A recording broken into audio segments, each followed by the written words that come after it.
Question 1 from tutorial 7b comes in two parts. The first part asks us to find the general solution to this differential equation, dy by dx is equal to the square root of y, where x and y are positive numbers.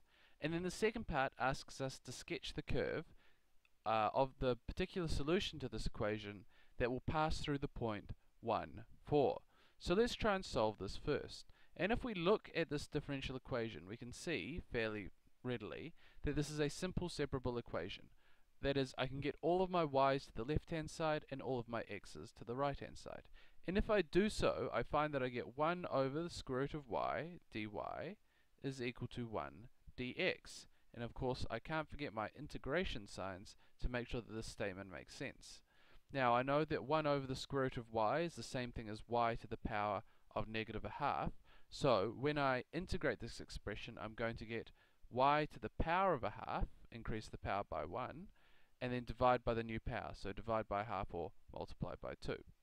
On the right hand side, what do I get? When I integrate 1 with respect to x, I'm going to get x. And of course I need my constant of integration here. I can also rearrange this slightly to make it look nicer, and I get y is equal to x plus c over 2 whole thing squared. This is my general solution. So now I have to find the particular solution that passes through the point 1, 4. So for this, I'm going to use this equation. I'll explain why in a moment. Well, what do I get? Let me substitute in the values. When x equals to 1, y equals to 4.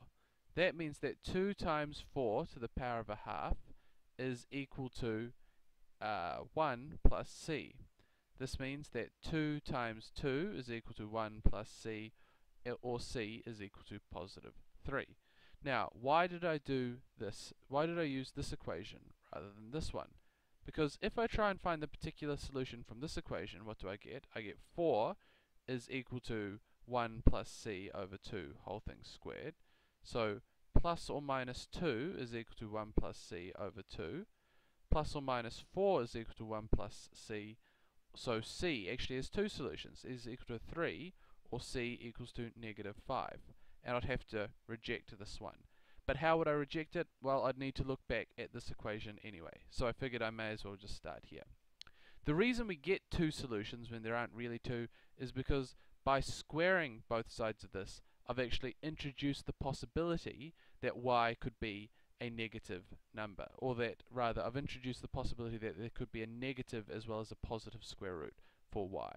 So I know there isn't. I know I only want the positive square root, so therefore I'm only going to I'm going to use I know there isn't, or rather to avoid introducing the second possible solution, I just use the initial equation before we've actually gone and squared anything.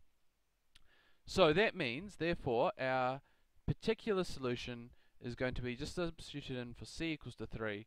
It will be y is equal to x plus 3 over 2 whole thing squared. So this is the particular solution. Now I'll provide a link on the descriptions below that will link you to the Wolfram Alpha site and a GeoGebra file that can let you have a look at this graph.